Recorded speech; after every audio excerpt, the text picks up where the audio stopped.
I kind of like the way you approach it. This sell, sell, sell isn't necessarily just about being a salesperson. You're always selling Exactly. yourself in life. So this is going to be pertinent to everyone in every aspect of your life, I think. I agree, and that's the reason that, before I finished writing the book, I worked close with my son on, but I told him what I wanted to do. I don't want it to be zeroed in on the niche and people that sell. It's the whole world. We're selling every day, so that's what I want to focus on. And, I use that, when you see the story complete, and that's what it's all about. I utilize what I've learned in every walk of my life. Sometimes you make mistakes, sometimes but you learn from them. Hmm. Yeah. So I'm going to jump backwards and ask you, are we all salespeople? All of us? All of us are salespeople. I mean, you think about it, in your everyday life, if you're married, if you got a partner, if you got a child, you got to sell them on what to eat. Let's say you got a younger kid going to school, you got to talk him into doing his homework and let him know it's going to pay dividends in the end. You got to sell your family on vacation, where you're going to go, where you're going to have a good time. They might want to go someplace else, but maybe you studied it more than them. It's all about knowledge. If you know a lot about where you're going to go, because everybody is scared of where they're going to go and what the results are going to be, but you got to make them comfortable with those results. And so that's why we're all selling every day of our lives from morning till night. Yep. We Till you are. put the We are. hip, he'll, yeah, we sure are. Yeah. Now, I know that there was a turning point for you, so I'll just ask you, what was this turning point for you that des made you decide that, sales was your career? Wow, what's a turning point? It's interesting. I've been toying with tinkering with sales. I got my degree, got married a week after I got out of college, got married right away, two kids, and I was trying to apply to dental school for 5 years and didn't get in and finally said, okay, what am I going to do? So I decided to go back to college, when I was 30 years old, and I had two kids and one on the way at the time. And I decided to interview on campus with some of those people. But what made me do that, what really turned my life around, I was in the grocery business managing a grocery store, for crying out loud. And I got in a big holdup. Two people had guns with me at the safe. Lady got shot 6 feet from me, blood all over the place. Man, I tell you what, I shut the doors, and luckily I survived that. And, they got a lot of money, $6,000. But then the next day I woke up, I told the wife, I said, I'm not going to do this anymore, man. I got, and I looked around and saw everybody stocking shelves, in the grocery store. Started thinking about where I was at 30 years old. So it's never too late. So I decided to take the course, interviewed with the number one Fortune 500 company in the United States at the time. And it was Merck and Company. And within 3 minutes, the guy told me, "You got the job, man. You could do this." Well, my background when I was tinkering with sales, when I was a manager, I started as assistant. I was working nights and I worked in the morning, started selling rugs. I sold tools. I sold advertising. And walked the streets. It prepared me for corporate sales. And so here I am, 30 years old, jumping into corporate sales. First year, put a little sticker on my desk because we had our first meeting. It was in a hotel room, and the manager says, "Hey, man, if you want to be number one in sales, you got a desk at home. Put that on your desk. Tape that. I'm number one. I'm going to be number one in sales." And I'm sure 90% of those guys in the room said, "This guy's no way I'm going to do that." I did it. After 1 year, I was number one in that entire company across the U.S. And from there on out is history. Every company I worked for, I've been number one. So what I tried to, my story is about how you get there. I mean, it's pretty basic, and it's not like any other story you'll read that's out there in the last 100 years. But I've read a lot of them, and it's where you start from scratch. And if that's where you want to go, you can go that way, or you can make the most successful relationship in the world with your partner and your kids. Yeah. And what I found out writing all this, you got to find a balance. And I even write about in the story. I mean, and my son twisted my arm to tell him that. He said, "Dad, would you tell me you struggled a little bit?" And I said, "You son of a gun." He said, "Write about it." And so at the end of the story, I tell you, the hardest thing in sales, if you're at the top or whatever profession, you think of professional baseball players. I mean, they're home half the time. Salesmen are home probably half of the time they should be. But it's like, you got to find it. You got to sometimes say no, but a ball player can't say it. But a salesman, you say, I'm not going to go out and party with everybody right now. I'm going to go with my kids and hang out and sit at the dinner table. There are times that I didn't, and I paid the price, but hopefully people will catch on that too, because, it's a great career. Your money you make is unlimited. I mean, you set your own destiny. I mean, and you're your own boss. I mean, here I am, you know, in my early 70s, and it's like I'm on my own boss, and I am making 3 times as much as I ever made because I'm working smarter, and I'm going and use your network and relationship. Anybody ask me any question what they need. It's like the old, I'm sure everybody out there, possibly, if not, read it, Think and Grow Rich. Henry Ford, they asked him, hey, what are you doing owning this big company? You're not the smartest guy in the world. How can you own the biggest automotive company on this earth? And he says, you don't think I'm the smartest person in the world? That's back when they only had phones. They didn't have the internet. He says, I'll pick up that phone in 30 seconds. I'll show you I'm the smartest man in the world with all the people I know. And that's the kind of thing that I've done the last 40 years, man. I kept every card I got, every connection I got. People need something, and whatever I've been selling, I pick up the phone. I say, yeah, can you help me with this? And that's how you do it. You mentioned that work-life balance because I know some guys, I'm going to use guys loosely, guys and gals, that are and have been very successful, but they sacrifice the time and they were working 6, 7 days a week. But with this work-life balance, because I know they burnt out. They burned out Oh, after like yeah. 3 years and they were done and over with, pulling their hair out. So did you go through that? And how I does went through one that find too.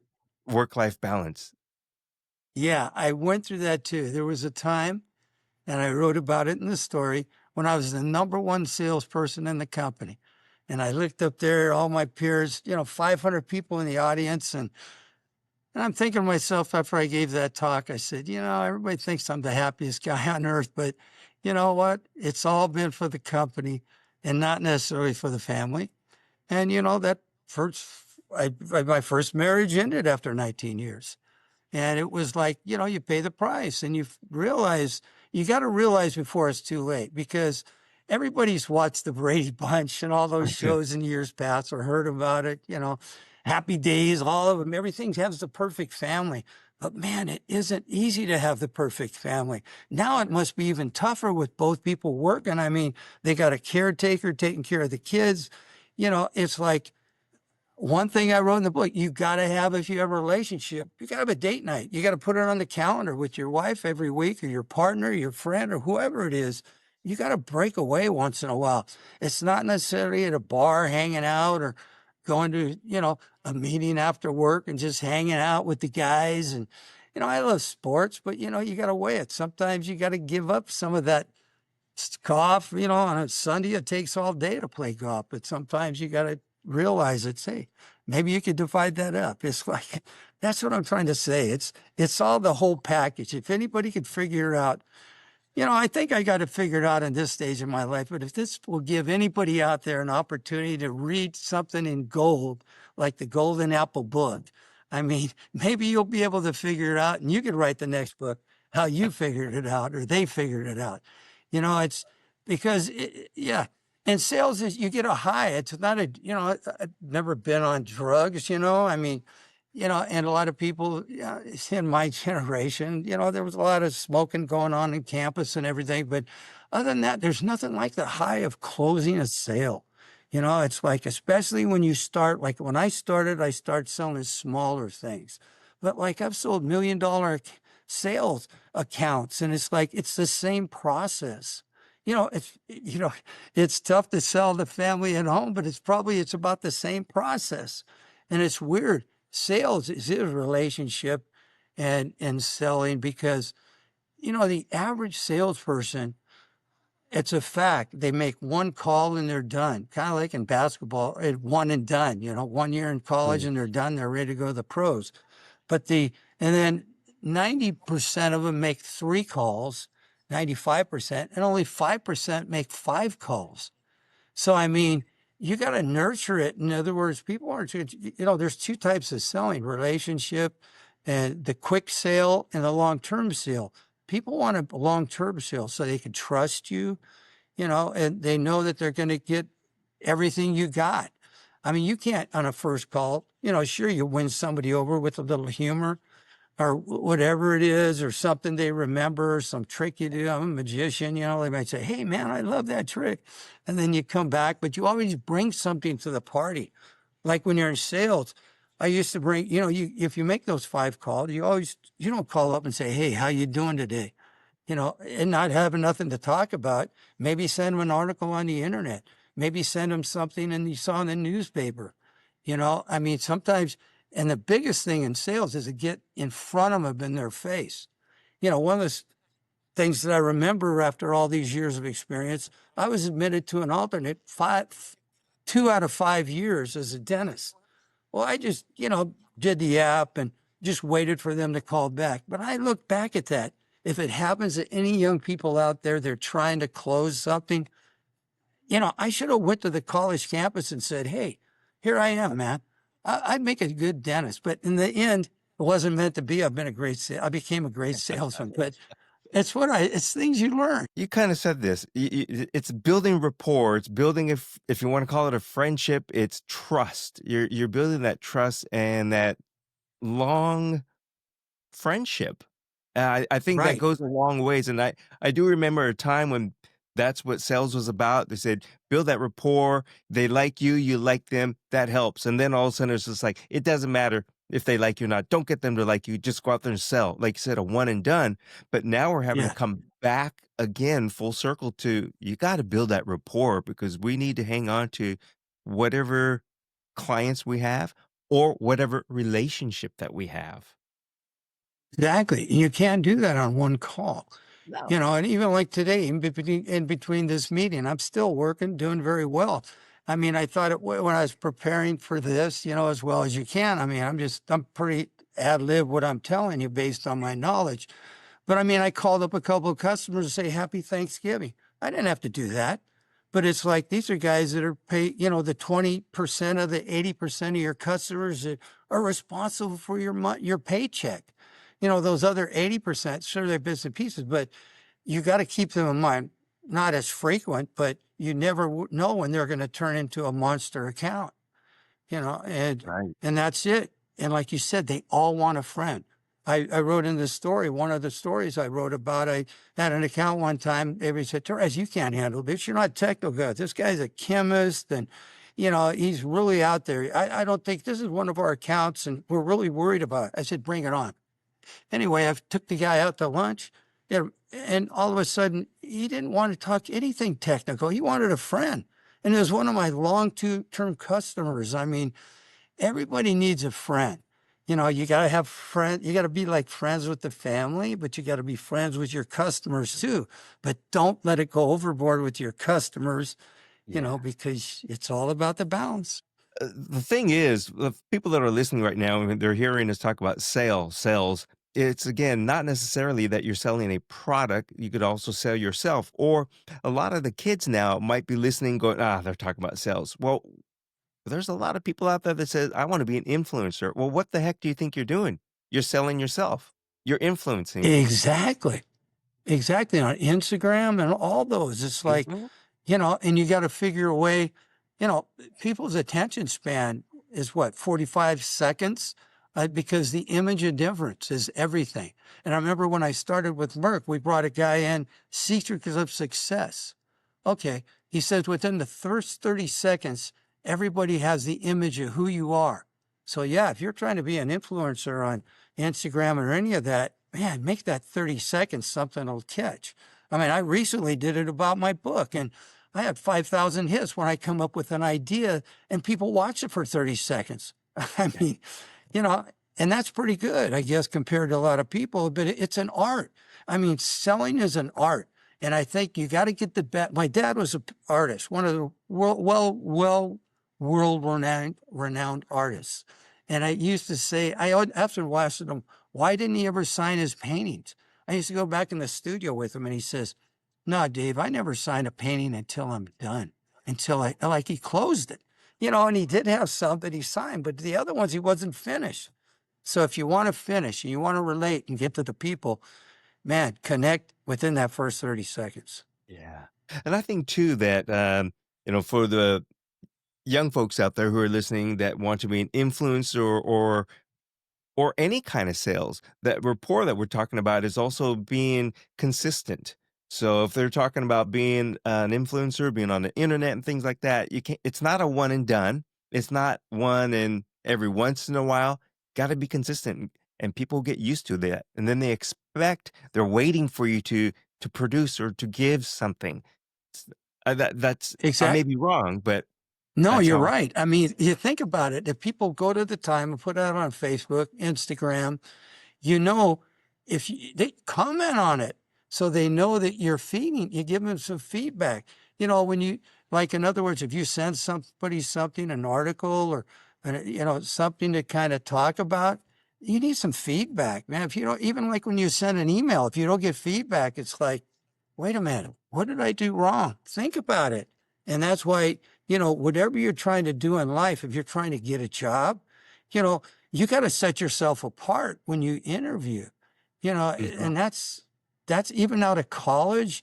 It's so competitive out there, but what, I took everybody says, okay, you sold in a certain area, but I've continued to sell, all these 40 years, 50, going on 50. It's like you take what you learn and you keep doing it. And if something doesn't work, you try something else. That's what I've always done in sales. And if you don't live like that and sell like that, whatever you're trying to sell, if it's yourself, you got to be sold on yourself before anybody else is going to buy into you, So right? true. Yes, you do. If you're selling a product, I think you gotta believe in that product too, because otherwise people will go, "I don't think Chuck really believes in that product, so why would I buy it from him, or why would I trust that guy?" You know? Yeah. And if a person, guy or gal, doesn't have any confidence in what they're selling and know everything about it, he's got to be confident and excited about it. You got to pass that excitement on to the people you're dealing with. So what happens if somebody says no? Oh, okay. I've always looked at no as a closer step to yes. Don't ever get, if it's in your personal life, it's in your selling, if it's, your first feedback, no, I'm not interested. Well, maybe you didn't give them the full picture, so then you got to find another reason. And yeah, I really always take a no as the first step. And I never feel bad about people telling me no, because I've had, if they like you and you're professional, you look sharp on that call, or even, they're going to call, maybe there's something you said and they like you. Like one example I have in a story. I mean, the one person said, no, I don't need any of this. And I said, well, if you ever find anybody that does, let me know. Well, within a week they called me, hey, Dave, I can't use it, but I got a buddy that might use it. Why don't you give him a call? He's a chief, he's somebody that I know for a while, and see what he says. So you just never know. I mean, I really don't even look at no. It's kind of like I've explained it to people, like one of my hobbies, and one couple of times a year, I love horse races. The horses got their blinders on and they never look for the competition. And that's the way I sell. I always, when I first started selling, you get a little nervous about, oh man, you got all these competitors. But just, it's all about focus. Whatever you do in life, I mean, you're fighting with your partner, you're fighting with your kids, you're trying to talk your kids into something, you're trying to talk your professor into extended the time of, your final exam, or some idea you had on a report. I mean, you know, it's all about selling the idea and why they should listen to you. Um, the deal is never done. It's never over with.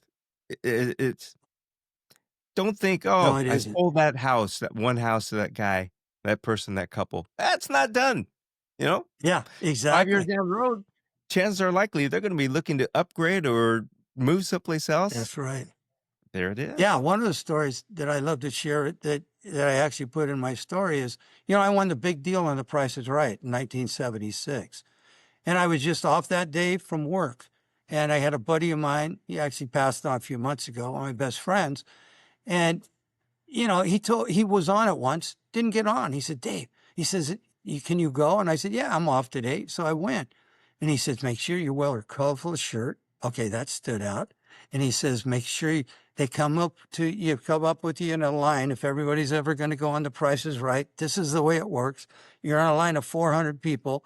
You got to make them laugh.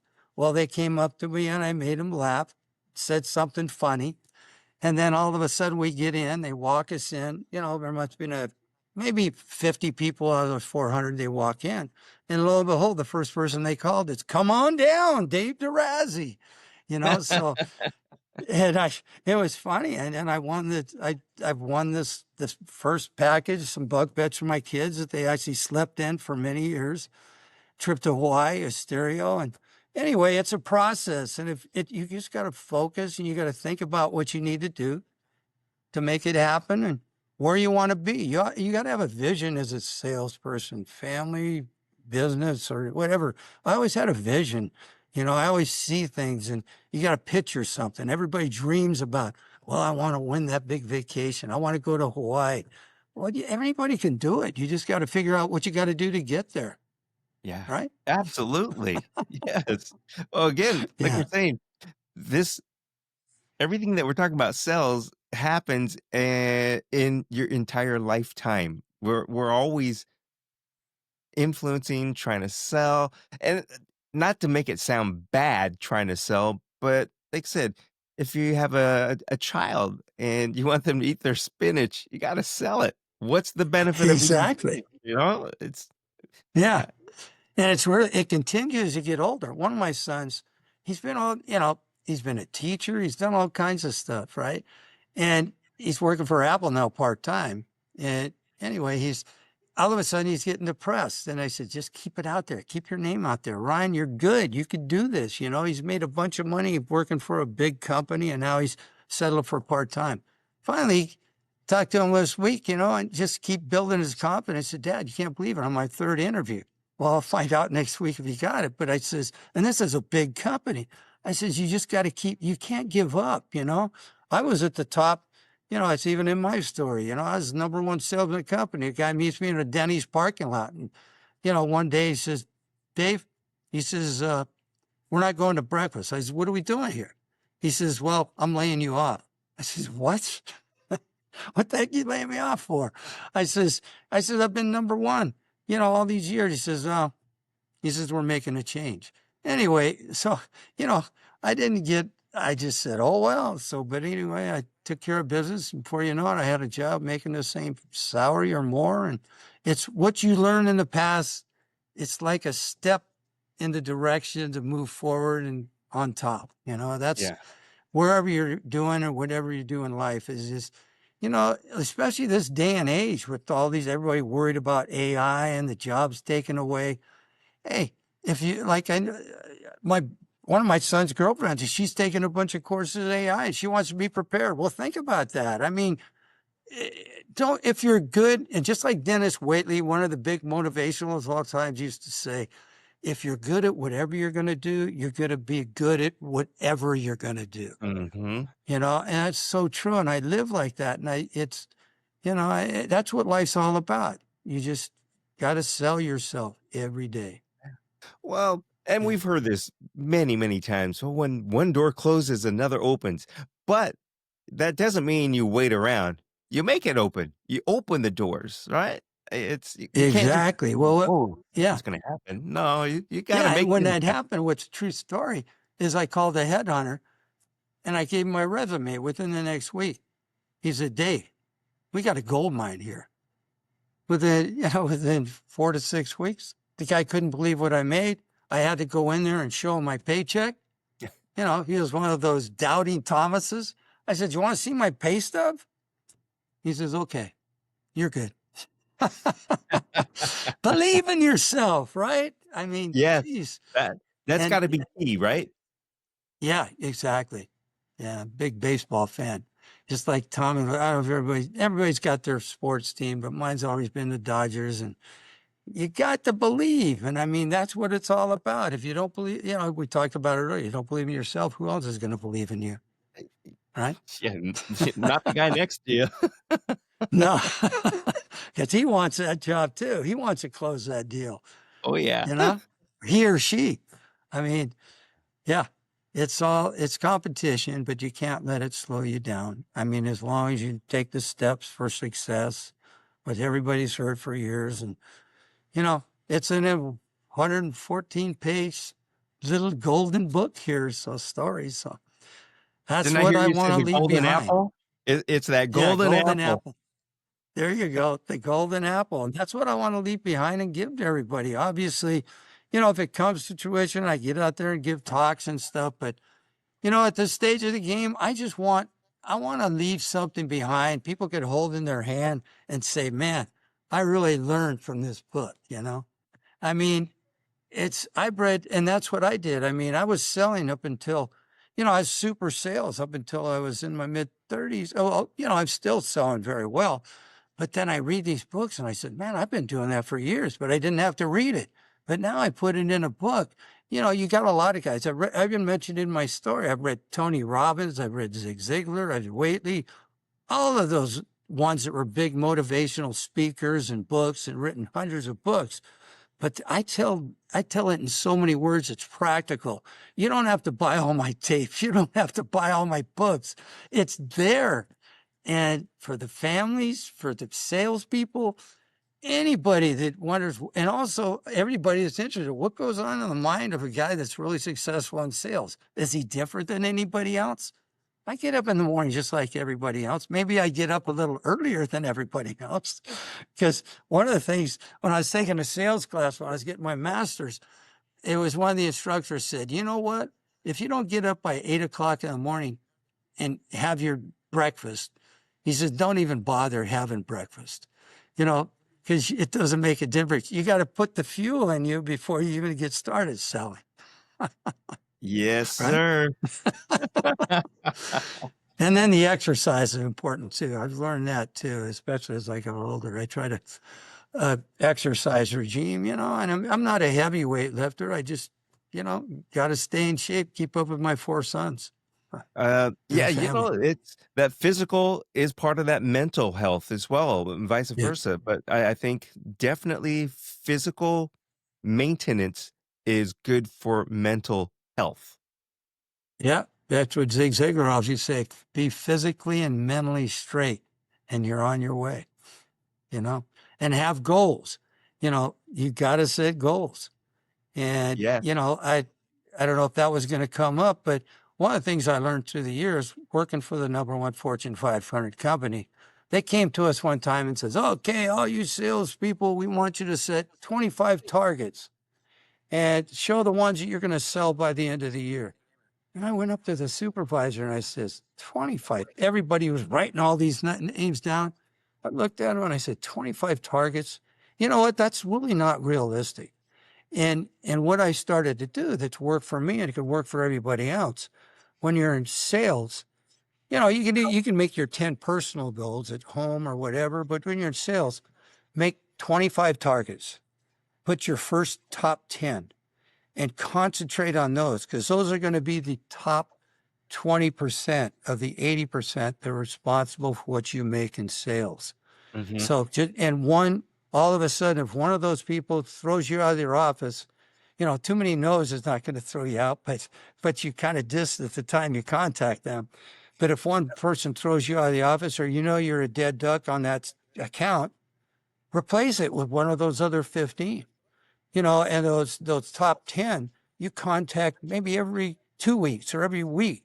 But otherwise, read one story one time that if you don't contact them every 2 weeks, they forget about you and they think you don't even exist because they Yeah. got, all these people you're trying to sell, they got other things going on in their life, not just you, Out of right? sight, out of mind kind of thing. Out of sight, out of mind. And that's what I live by. And, at first you feel like you're not treating everybody equal. Well, I hate to say it, you can't. if you're going to be a super salesman. It's, you know, Yeah. but but it's a little different in your home life. You got to treat everybody equal. Maybe your Yeah, wife, you got to treat a little bit better, or your a partner. little bit better. You know, like you said, in the sales in the realm of sales, when you hear this, you gotta get your 25, you gotta get your 50, and I think what happens there is all of a sudden you spread yourself too thin. You can't and Right. like you said, you can't give every single one of those that equal treatment, so you need to go through and make my A, B, and C or whatever it is, and like I said, Exactly. if you get kicked out of that door, out of that room, rotate it around, put that person back in that C group, but That's right. eventually you could move them back.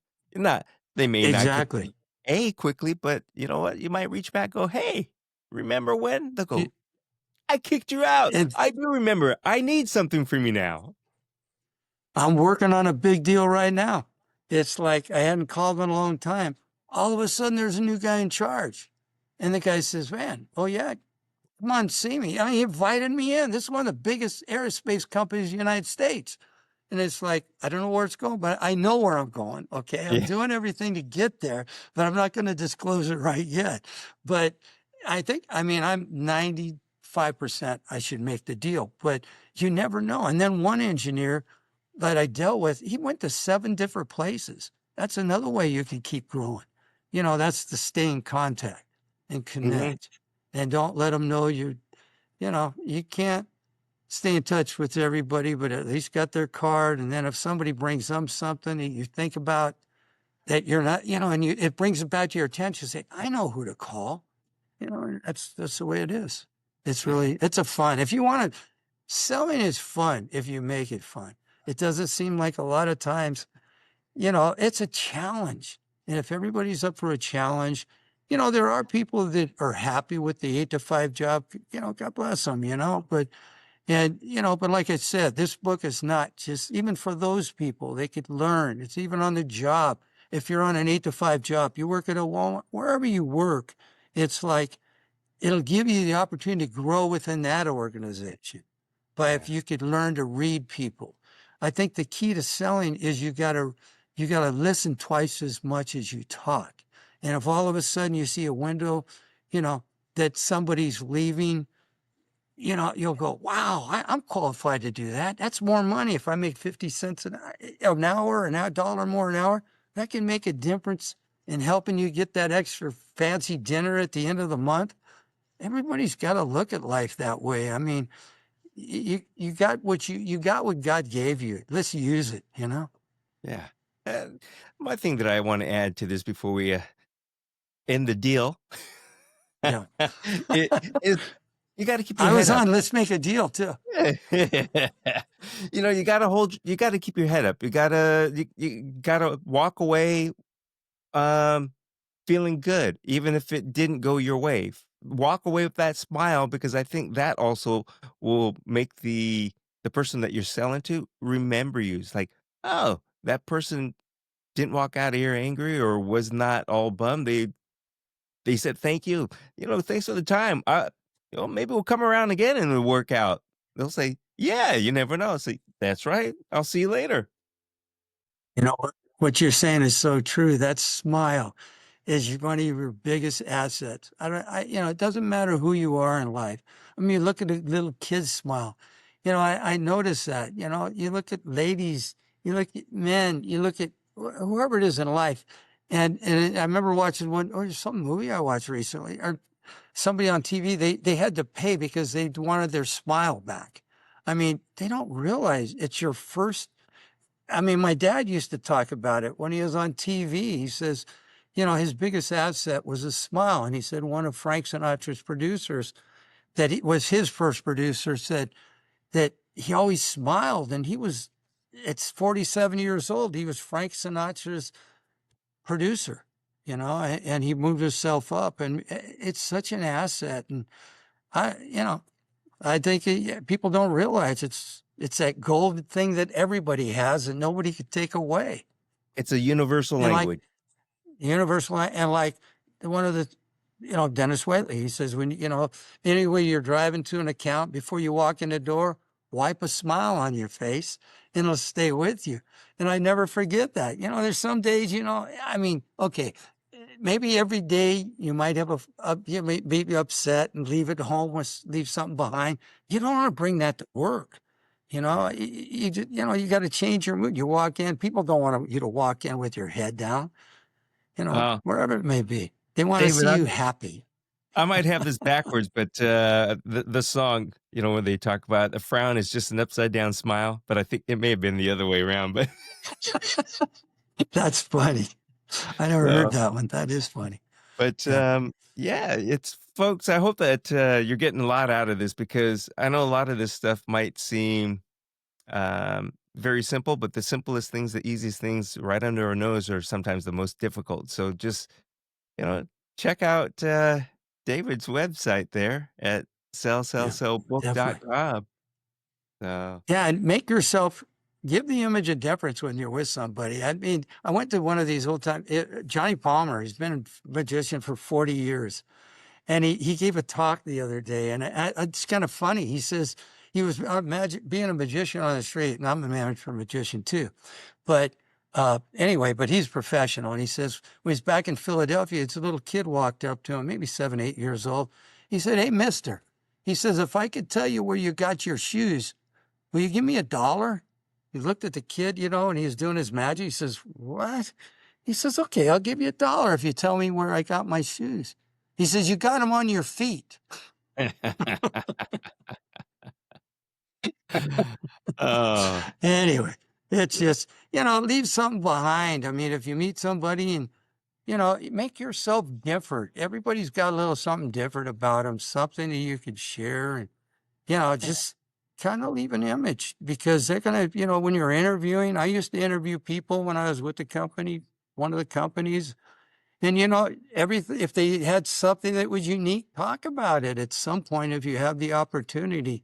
And then something that an idea that you could have, make even study the companies and make sure you might have an idea that could help them.